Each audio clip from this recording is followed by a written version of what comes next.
All right. Welcome, inspirational romance author Heidi McCahan. Yay!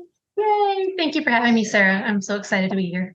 So, in case listeners don't know, can you tell them a little bit about yourself and your writing?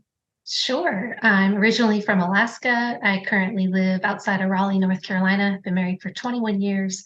I'm a mother of three teenage boys, and I have been writing for a long time. I've wanted to be a writer since I was a little girl, and I'm sure we'll talk more about that journey as we go. But currently, I write for Love Inspired, which is Harlequin's faith-based line of romance novels. And I know you just recently released One Southern Summer, speaking of which, with Harlequin's Love Inspired line. Yes, Congrats! ma'am. Thank you. That Brand is new so book, baby. cool. Oh, I know. Those are so exciting. And which one is this in the line? How many have you written total? Okay, so for Love Inspired, I have written several contemporary romance, and we call them category romance because they're only about 212 pages. It's a mass market paperback. But One Southern Summer is part of their new trade line, and that means it's what we would call like the regular book length. It's closer to 400 pages. And my book has three points of view, a female, a male, and then a grandmother. And we are calling it women's fiction because it's more about the woman's journey as the protagonist and then also her relationships with her mother and her sisters and her grandmother. Of course, there's a romance because it's Harlequin, but other trade books are Amish and thriller, and there's other women's fiction novels besides my own. I don't want to say it's brand new, but relatively, and they only do about 8 a year in the trade line versus the mass market paperbacks have 12 titles a month. So as you can see, that's a big difference. It is. And I'm glad you make the distinction between it because I know when I was looking at the Love Inspired line on Harlequin's website, yours was in there too. But then, like you said, there was like Amish and then other types of like different kind of lines. So that's really interesting to note because I remember when I was a lot younger, Love Inspired was actually the first line I ever read that was romance related. So Yes, I think it's about 25 years old. And then Harlequin overall is about to celebrate its 75th birthday. So Harlequin has something for everyone. Love Inspired is faith-based and for a more conservative audience, I would say. I love that. I love though that we include all romance. I love that Harlequin does Oh, that. for sure. They have they have something for every romance reader, and I love that. Mhm. Well, and you had a really unique way of coming into becoming a Harlequin romance author, didn't you? I did. Thanks for asking. I'll try to keep it short and sweet. It's kind of my favorite thing, but I wanted to be a writer, like I said. And so I started out as what I would call a mommy blogger in like 2006, 2007. A lot of us were home with kids and we were blogging about our experience of motherhood. And for some people, that became just a tremendous platform. And some of those bloggers are still around today, but it was not meant to be for me. And I started trying to write my first novel. And then Harlequin has a lot of contests. And so in 2012, I pitched, it was like a virtual chat room, basically. I just said a couple of teaser lines about my book. And Emily was the editor at the time, and she wrote back, "This sounds good, but not quite what we're looking for. But let me just take a look at it." And so she read the whole thing and she was like, "Not quite what we're looking for. Do you have anything else?" And I was so offended. I'm like, "No, do you know how hard it is to write one book? I don't have any extras lying around." And she was like, "Well, keep trying, keep trying." And so I did. And I was published by a small press and then they closed their doors. And so that became an indie book. And I did a couple more independent titles while I was still trying to get in the door with Harlequin. And then finally, 2015 or 16, I entered a contest again. And I didn't win, but Shayna, my editor, was willing to work with me and revise and revise and revise. I think we went through 4 rounds of revisions before she was like, "Okay, you're there. I can now offer you a contract." That was the Firefighters Twins. And I think it came out in 2018. And I've been writing for Harlequin ever since. So, woo, there you go. Wow. Yeah, that's a really good condensed version of the of Oh, your whole trail as an author.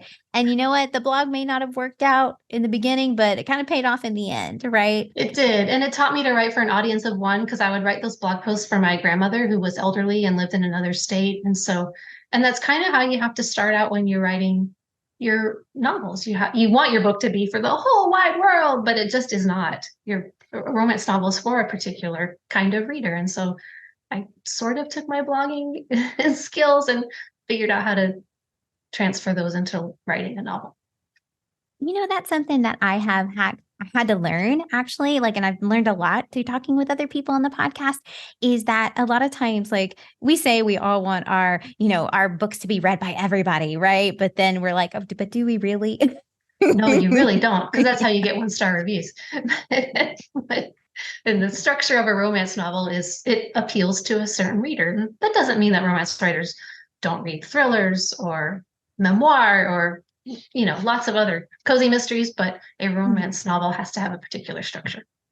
Exactly, exactly. And those the people who are going to love your book are really going to love your book, as opposed to like most, if it goes wide with the public, and then there may be, like you said, the 1-star reviews. So you just want to find the people that really would love your novel. Like you said, that audience of one. So yes. Now I'm going to be a hypocrite and say I want my mass market paperback readers to try my women's fiction, because there are elements of who I am as a writer which carry over into that larger, more complex novel. But I understand that not everyone will, and that's okay. Well, you know what? And that's kind of what I've been doing as far as my integrating of, like, that's why I've been integrating more women's fiction and cozy mystery actually into my podcast recently, is because I found that there's a lot of overlap with the readers, because there is elements of that romance in there. It spotlights different relationships too within the book, but the romance is still there. Yeah, I know. I love kind of looking at women's fiction because there is usually the subplot of the romance in there. So, like, I will ask though, for you, since you are a romance writer and you do a little dabble in a little bit of women's fiction too, is writing the romance look a little different for you when you're approaching it? So I sell a concept or an idea for a book to love inspired in terms of the romance. So we have agreed that this is what this book is going to be about, and this is how it's going to fit into an overarching series. So when I first started out, I could write one book because we had one publishing contract for one concept, and I would write the whole thing. But now I've sort of graduated to being a more seasoned author. So I sell a book on 3 chapters and a plot summary. And then attached to that, I have ideas for additional books. And those are usually just a couple of paragraphs. And so I'm fortunate that I can sell those concepts as future books. And so then when we get to that book, it's like 3 chapters and a plot summary. Okay, this looks good. Keep going. Does that make sense? And so I know what to do. It's going over to the women's fiction side that I didn't really know what to do. And when it came time to add 25,000 words, and oh, by the way, we need it to be a little less romancy, and we really need more scenes with the female protagonist and her mom and her sisters. That's where I struggled. And see, and that's always unique to me. Like, you face unique challenges depending on which genre you're going into. Yes, and I have no idea how to write a cozy mystery, so I got an episode for that. Don't worry. All right, If you ever have a question, have to go listen. As I'm like, what? I know what it is, but I don't. And I like to read them, but I would not know how. I know it's super interesting to me. So, since you say you usually sell your books like kind of with like 3 chapters and kind of like the trajectory of where you're going to go, like, many authors like me are kind of always looking for hacks to kind of write faster and like get our thoughts on paper. And I imagine if you're going to sell your book, you got to get your thoughts on paper pretty quickly. Yes. So yes. You found a really interesting way around that, and you kind of brought it to me and said you use Dictation. So how did you get started using Dictation, and how long have you been using it to write? So in 2019, that's the last time I think I went to a big national writers conference, like in person. It was Romance Writers of America. It was in New York City. And I went in and listened to some authors. They were on a panel. I think there was 4, and they were all talking about how they use Dictation to get their writing done quickly. And I was like, well, that's amazing. I hope someday, I'll be able to write more than 1 book a year. And I wonder how I would do that. And they had all had something happen in their life that required them to try Dictation, like their job changed. And so they had a long commute and they felt like they could dictate while they were driving, or a child was sick. And so they changed their schedule to accommodate the child, or they had a health condition of their own, a couple of concussions. So they couldn't have a lot of screen time, but they could still dictate. I was like, wow, well, I'll pass on the injuries and the health challenges, but I would like to learn dictation. Well, I had no idea what was coming, right? Like 6 months after that conference, we were in the midst of a pandemic. So everybody's home, including my husband's working from home. 3 kids are home, dog, me. And so I'm out on my screen porch. I'm like whispering my story ideas into my phone. I was very self-conscious. I don't know why, because it's a pandemic. Who cares what you're doing on your porch? But I was embarrassed about talking out loud and thinking that anyone would hear me. And so I was very self-conscious, very unsure, but I thought, I'm going to try this dictation thing. And then as the kids went back to school, I would sit in the car rider line and I would talk into my phone for like 5 or 10 minutes. And then a lot of times at first it's nonsense. So I want to be clear about that. I was not a perfect dictator. I was a frustrated, confused person trying to use dictation at first. So I just tried it because I felt like it was necessary and I couldn't imagine writing more than 1 book a year typing at my computer. That just seemed like it wouldn't work with my mom life and it seemed overwhelming. That's how I started. Well, and you know what? That was actually one question I thought of, was when you kind of brought the topic to me was like, I wonder if she feels a little strange because, you know, when I first, yeah. See, very strange. Exactly. I was wondering that because then I was like pretty sure I was like, I bet she felt as strange as I did at the first when I started doing my podcast episodes because you're just kind of speaking out to the ether and like, right. There's nothing there. And if you're recording yourself, I can only imagine. And I was wondering specifically about romance and like, especially you have 3 boys. So like, and if your husband's home, you're just kind of like, okay, how weird do I feel like talking about these? Yes, ideas? I don't compose the kissing scenes when they're around. Good idea. I like that. That's a good tip to have. So. Or any kind of significantly emotional scene. You know, not every scene that you write has lots of drama and angst and emotion, but if I do need to write one of those scenes, I still try to do that alone. But I know that I'm always looking for like better ways to kind of streamline my process because I'm a foster mom. So like I'm always going and blowing usually with therapies or appointments of some sort. So I'm always trying to get in a little bit extra writing time and I'm trying to find that. And dictation seems like that is a great way to do that. I think it's great. I share it from a place of wanting to be helpful and not from a place of, whoa, look at how amazing I am. I can write so many words. But in mass market paperback, in the industry, readers are voracious. You want to feed them. You want to give them the books that they're looking for. And I'm not the type of writer that gets an advance that you could live on with just 1 book. You have to produce multiple books a year if you want to earn a living. And then you want the royalties, the earnings from those book sales as well. So for me, someone else taught me about dictation at a conference, so I'm sharing it forward with other people. I do teach a course online about it as a way to also supplement my income as an author.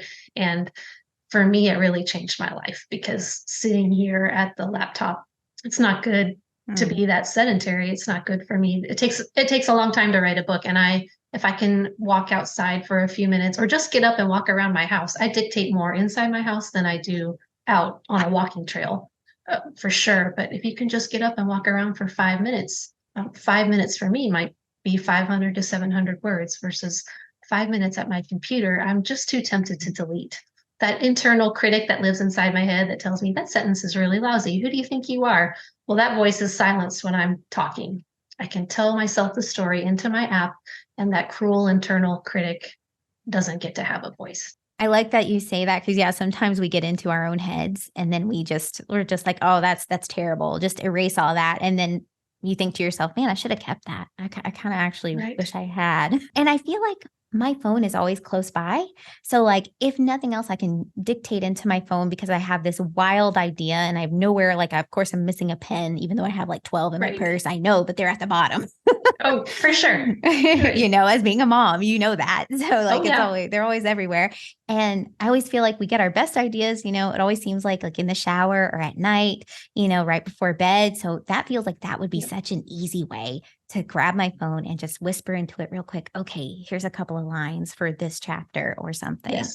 Yes. And you can record it in an app that will take the words, like you could watch the words appear on your phone screen as you're speaking them, like Otter is an app that does that. Or you can record an audio file and then the audio file will need to be uploaded to an online service. I prefer that because then I can't see the words on the screen, but that's just a hot tip. Some people really want to see those words come out on the screen so that they know it's actually happening versus I like to record the audio file and then I'm pretty sure it's AI. There's no human taking my transcription for me and let the robot do the work. And then you can look at it and read it. And then it becomes a Word file and you can just paste it into your Word document. that's how I like to do it. But there's no one perfect way to dictate. There's no one right way. But the technology is there and it's always, always improving. So I think it's a great option. Well, and I love that you mentioned earlier that that was a good way to like get out more than one book a year because like you said, readers are voracious. And I've talked to a couple of romance authors who said like, "Oh yeah, I only get out one book a year." And I'm just like, "Man, one book a year seems amazing." One But book a year because is amazing. Yeah, I don't want to belittle anybody because writing one book in your whole life is a fabulous accomplishment. But try writing two and see what exactly. happens. Exactly. But I know too in the like especially in the romance genre, there's just such fast turnover and there's just like people are just moving, readers are moving at like lightning speed. So it's really helpful, especially as a, romance writer specifically, if you want to put out like several books, like within a period of a year. So Yes. And some people would say on the indie side of things that it would be better if you had more than one book to put out because sometimes if you have the money, if you have the money and the time to write like a 3-book series and get it edited and get great covers and learn how to put the product out on the marketplace, some people say it's better if you have a second and a third book so that the readers can go ahead and just blow through all those. I know that might sound overwhelming, but a single standalone title in the indie market people might feel a little bit disappointed about how it's received because readers are like, oh, new author with only one book. Well, I'll just wait and see what else is out there. So that's fair, especially if it's part of a series. yes, Sometimes it's hard to right, get readers invested in that until you kind of right. come out with a whole series. So, how many books a year do you write with dictation? So last year would be 2022. I wrote 160,000 words that I kept track of. So there were Ooh. other words in there that I probably didn't log. And this year I've been less, you can really sort of obsess over those numbers. And I don't think that's healthy for me. So Mm, I know that I have to have deadlines because we agreed on them and I signed contracts. So I'm locked in on those dates. So this year I will write 2 books and I'll start a third. I probably won't write a third book because the year's half over. So I'll write mm, 2. So nice. I'll write 100,000 words and then I'll probably get another 25,000 out. And then that's a good pace for me this year.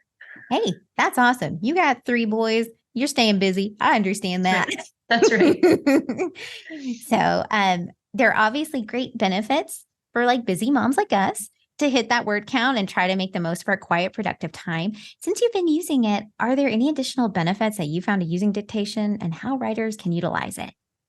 So I come from an exercise science background. I used to be an athletic trainer at a university and stopped doing that to raise 3 kids. So I still lean on what I learned, back in the day, and that is we should be moving our bodies as much as we can. And dictation does get you out of your chair. You might not be brave enough to go outside and walk and talk, or you might not even live in a situation where that's safe or practical. But if Mm, you can get outside and work up the courage to tell yourself the story while you're walking in a safe place, there is something about being creative and being out in nature. And there are authors who go on long, like 6-mile hikes while dictating. I don't think I could pull that off, but there is for sure a connection between nature and dictating. But if people aren't interested in that, I feel like dictating helps me get to the emotional level of my characters a little easier than if I was handwriting or typing on my laptop. There's just dictation for me takes away a little bit of a barrier. I don't know if it's necessarily that cruel critic that we were talking about earlier, but for me, I can just really get inside the skin and the head of my character, and that helps me write a better book. I could see that. I could see like because I used to know an author who would do that too. He actually dictated a lot of his books and he did sci-fi. So and he came out with Yeah, quite a few books within a year, I want to say. And it was a series. So readers really wanted more and he wanted to create them faster. And that right. was what really worked for him. But it felt like he really got those characters. Like he really nailed them because he was able to dictate. That's what it kind of like, because I read some of his work and it was really great. And he did have like a female in there and he really and sometimes it's hard for to write the opposite sex. He really got into the head of that character job. And I feel like you're right. There's just something about dictation that helps us kind of get in like create the character a little more vividly. I think so. And who's to say, are my books getting better because I'm practicing?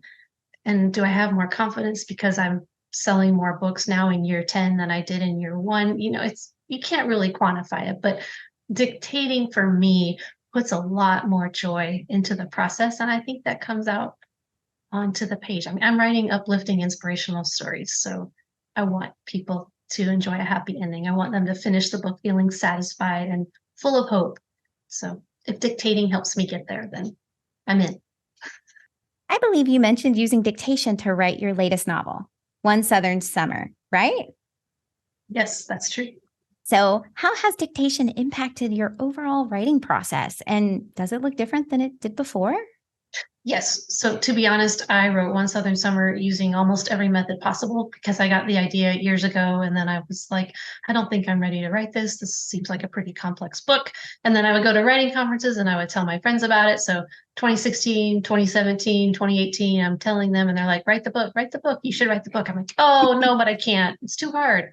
And I would try to pitch the concept in person at conferences. Sometimes you can get a few minutes with an editor and they would be like, not really sure what you've got going on there. So I would try handwriting, I would try typing into Word, and then I had to expand the novel to get it to be trade length over 90,000 words. And so I used dictation for that part. So that's like the last third of the novel. And to be honest, I moved into a hotel for a weekend because it was crunch time and I just needed to really focus. And like I said before, I didn't know exactly how to write women's fiction. And we had agreed on a plot summary and I had a pretty solid start, but I just needed a lot of rewriting. And I'm really thankful for my editor at Love Inspired who was willing to help me sort of hone my focus and help me see what I needed to do. So now I'm more confident as a writer in what I need to do for standard contemporary romance novels. So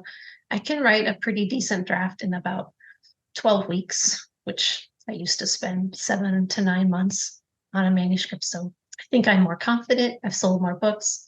I know what's expected of me. I come up with the idea, so I'm excited about it. But there's something about somebody saying, "Yep, sold. We want that." That really helps you.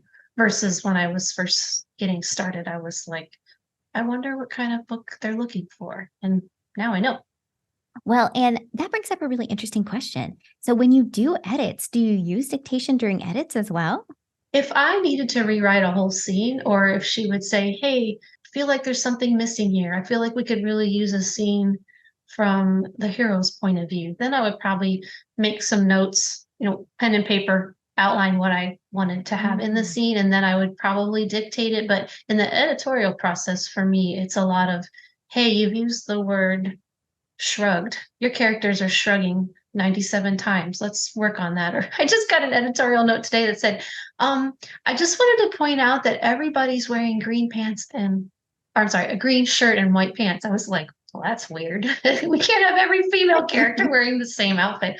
I'm really into green shirts and white pants, apparently. So, but editorial for me is a little more like polishing and going a little deeper emotionally. So I keep dictation for mostly my rough draft. Do you use it? Do you usually go into it with an outline of some sort? Kind of, because my thoughts kind of wander wild and free out there. Yes. So for a love inspired contemporary romance novel, you need to have the hero and heroine together as much as possible because if it's only 212 pages and they're going to be either engaged or even sometimes even married by the end, to make it a plausible romance, they really need to spend a lot of time together. And so the structure of the novel is built around, okay, how are they going to be together? So sometimes she is providing childcare. Sometimes he is going to teach her child how to ride a horse. I'm just coming up with ideas off the top of my head, but usually there are some tried and true things that love inspired readers really like: small towns, single dads, twins, triplets, Christmas, anytime a young child needs some sort of care, foster care, adoption, those are all things that readers really like. So you try to work in as many ideas, hooks, tropes that you think will sell the concept to the editorial, and then I go from there. So I start out brainstorming and then I go one paragraph and then I expand it into usually about a page and a half of a plot summary. And then if it sells, then off we go. That sounds like you really honed that process. Like you've kind of really figured that out over the last couple of years. Yes. So how But I haven't figured it out for women's fiction. So my follow-up idea to One Southern Summer was a dud. So I'm still learning there. I have a ways to go until I find my next idea that sells. So it's not always sunshine and roses. Rejection is part of the writing process. true. And that might not be the right idea for right now. True. So yes. I know that a lot of people have said that too before. I've talked to a couple of authors who'd be like, it's a great idea, but maybe not for right now, maybe later down the line. Right. I told myself today, 2016 version of you wouldn't have been able to write One Southern Summer. So it's coming out exactly when it's supposed to. It didn't feel like it in the process. It felt like this is taking forever, but it's coming out at exactly the right time. And I had the skills when I needed them to write the book that I wouldn't have had 7 years ago. Me and a girlfriend were actually talking about that. She's an author as well. And we were talking about I think it was maybe Stephen King's On Writing. He'd mentioned like having a tool belt, like having your author toolkit, and that adding every time like you get a rejection or every time you're building when you're writing more, you're building that author toolkit out. And the more you do that, the more tools you have at your disposal and that you can actually write better. Yeah. And she had mentioned that writing all these other books, or all her other writing, has led up to her writing this one specific book that really took an emotional toll and just throughout the journey. So like those things are important. For sure. I used to cry when I would get a rejection, and then I would be angry, and then I wouldn't want to write. I mean, it would take me a week, sometimes 10 days, sometimes 2 weeks to get back to being willing to try writing again. Now I get a rejection. I'm like, okay, I'm probably done for today. And maybe tomorrow it'll be a little bit tough, but it's not really personal. When you think about, okay, rejection means that idea would not sell in the current market as best as they can tell. They're professionals. That is their educated opinion. Yes, it's just an opinion, but it's not a personal attack. And you don't want to write a book that nobody's excited about. Exactly. And you don't want to put a book out in the marketplace a year to 18 months from now that people are like, what's that? That's crushing. So absorb the pain of your rejected idea now, and then try to come up with something else. That's easier said than done. But with the help, like you said, kind of dictation, we might be able to create several books so that we might have more ideas that we can work on in the meantime while we're trying to work that one book. Right. So if an editor ever says, no, thank you, but do you have anything else? You can say, yes. Yes, I do. Of course I do. Yes, exactly. That's what I was thinking. I was thinking, well, I have a whole stack. I'm so glad you asked. So technology has created so many great tools and avenues to make writing faster and easier than ever. I mean, goodness, you mentioned it, AI. I utilize some AI stuff for transcripting for my show, actually. So we have the accessibility of phones and microphones and all kinds of software. What kind of tools do you use for dictation? And what are some of the best practices you recommend? Learning dictation, it does require patience and practice. Just like I'm not a good swimmer. So if I decided I was going to do a triathlon, I wouldn't be able to do the swim portion. I would have to practice and practice. I wouldn't be able to do a triathlon at all, quite frankly. But, I would need to practice all elements of that epic athletic event. Dictation is like that. Your first sentences out of your mouth are going to be nonsense. You're going to be speaking clearly, but they're going to come onto the app or they're going to be recorded in an audio file as nonsense until the AI gets used to your voice and the way that you end sentences. And it won't be long before AI just knows, oh, she wants to put a period there, or he wants to frame that as a question. And so the technology is amazing. So I like to use Evernote. I've used it forever as a tool to keep notes. That's what it's designed to do. But I record my audio file, and then right now I use Happy Scribe, which is a transcription service. There are many out there. Otter is super smart. It's for Android or Apple users, and Otter does the exact same thing. You don't have to spend a lot of money. If you have a smartphone, you can start using dictation. Laptops, whether you're an Apple user or have a PC, they want people to be able to have a voice activated system. And so dictating into Word is possible. That has also improved. People often ask me if they can dictate into Scrivener. Sometimes you can, sometimes you can't. I think it would be better to just dictate and then paste your transcription into your Scrivener if you have Scrivener users in your audience. So those are my tools. It just requires a lot of practice and a willingness to succeed, and sort of a forward thinking vision that I can do this and this will benefit me in the long run. Well, and I imagine it took a little while to kind of get a handle on like how you were going to, how like feeling comfortable with the dictation, right? And how you wanted to approach it. So how long did it kind of take for you? I imagine for me, it would take like at least 60 to 90 days. Easy. Oh, for sure. And you probably, I don't think you would want to try it every day. I mean, maybe if you're Okay. a real go-getter. And I mean, sometimes you're like, I want to return to what I feel confident doing so I can get some words down. So Mm. I think maybe try talking for 2 minutes and see what you get. And then the next time try talking for 3 minutes. And even now I still go in about 5 to 8 minute word, if you want to call it a sprint. I'm not sprinting in the sense that I'm not talking fast, but it's focused, intense work. It's one scene, talking it through. And then I would say it took me 2 years of trying and going back to the laptop and writing, just typing in Word. And then I decided I wanted to teach an online course for dictation. And so I was confident enough to do that. I built that course the previous winter and launched it this spring. So it took me a couple of years of really working at it to feel confident enough that I could teach it to other people. Nice. And is that course still available? Are you still running that course or? I am a student of Amy Porterfield. She teaches online marketing made easy. Her whole platform is about growing your email subscriber list, your newsletter list, and then also taking that list and turning it into an online course if you want to. And so she teaches us to launch your course multiple times before you make it evergreen, meaning always available. So I launched it once in the spring and I'll launch it again in the fall in September. So if people want to know about that, they can go to my website and there's some information right at the top. And for now, I'm just going to launch it twice a year. And then if I decide I want it to go evergreen, we'll see. I'm kind of waiting to see where technology goes. I hope dictation and what I'm teaching in my course is still relevant. But when you're teaching about tools, you have to be careful that you don't launch a course that's not really relevant anymore. Does that make sense? No, absolutely. AI has really changed the game for a lot of things, and you just want to make sure that that's kind of up to par. Because I've done the same thing.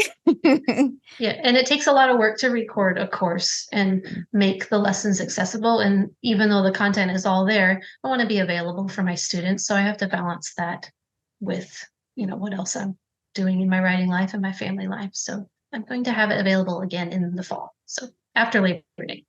Awesome. So yeah, so you walk through the course basically and kind of teaches you how to do like the dictation if you don't feel comfortable trying doing it on your own. Yes. Oh, people can definitely learn on their own. There are so many free resources. I just was getting some questions from my writer friends. And honestly, my writer friends were my first students. So I'm ready to branch out and take on some strangers, if you will, and teach more writers. But you can certainly teach yourself if you want to. I just give people some exercises and some options. And it ended up being a lot of encouragement, a lot of pep talks. Like, don't get mad. Don't throw your phone. You can do this. Well, yeah. And that's what I figured it was. That's why I was wondering how long it took you. Cause I only imagine like it took me a solid at least a year or maybe a year and a couple of months just to get comfortable with the podcast, just talking on a microphone and maybe talking either to myself or to someone else. So I imagine sitting there with my phone. It'd take me a little bit to get comfy. It's easy, but it really is a shift in your creative process. And, we don't like change as humans. Well, what if this doesn't work? Or why can't I just keep doing what I was doing before? For me, I was starting to have pain, like pain in my hands, pain in my hips. So if you start to hurt, you tend to stop doing something. So for me, I was like, I need to get out of this chair. And that's great motivation. Mine is like probably the carpal tunnel that I can tell is probably trying to set in nowadays. So Right. Yeah, we have to be good to our hands. We need them. Exactly. And anything that allows me to go walk around or pet the dog while I'm kind of like just talking into my phone, I am all for. So Sure. Well, if you know that you could dictate something in 20 minutes, that's a little easier to fit into your life. Or for Mhm. folks who do a lot of caregiving, children, elderly parents, whatever, if you could just like, okay, 30 minutes and I could get this scene down versus if you were going to handwrite a scene, you probably would need more than 30 minutes. Or for me, if I'm going to type a scene, I could spend all day typing one scene. And it's not very efficient for where I am in my current stage. Whenever you go into like, because I know sometimes I ramble a little bit when if I want to try to talk into my phone, would you suggest like naming certain things so you don't forget what that part of the story is? Yes, people who also teach dictation say to put a word, identify the word before you start the project. And that's the word that you're going to say when you know that you're going to have to like, edit. Like maybe you have a word in your podcast life that you're like, okay, here's where I'm going to put the code word that I know I need to come edit this here. So like some people do something silly like whoopsie daisy. So just say to yourself, whoopsie daisy. And then that's the word you'll go and look for later in the transcript. And you'll be like, okay, that's where I know I really need to edit. I usually just say to myself, hey, author, that's the wrong name because I have too many characters going at once. Like, hey, author's note, you're calling him Wyatt. That's the wrong book. It's Levi, remember? Like I just leave a little note to myself and then Mm. go back and fix it later. That's very much I work with audiobooks too, and a lot of times they'll snap if they make a mistake. Oh, okay. So that you can Okay. see like as an editor, you can see like that big old bump and you're like, Yes. oh, that definitely needs to be edited. Right. Right. Or in publishing, they sometimes put the initials T and K in brackets, and that's some kind of publishing code for there's more information coming in the future. But if I put TK in brackets in my manuscript, I would be like, what? So for me, I Same. usually just in dictation, I just tell myself, hey, author's note, you need to come back and research this. Or Ah, nice. That's really good. Well, I am like, we've learned all about dictation today. You have given us some great tips and tricks. And hopefully, if people are interested, I will let them remind everyone that in September of 2023, your online course will be available. And yeah. And so, where can listeners find your book and how can they connect with you? my books are available pretty much wherever books are sold, ebook and paperback. I do have a couple of audio from my independently published titles, and I am at HeidiMcCahan.com. And I would love it if folks would subscribe to my newsletter. It's super easy. There's a sign up box on the right side of the website.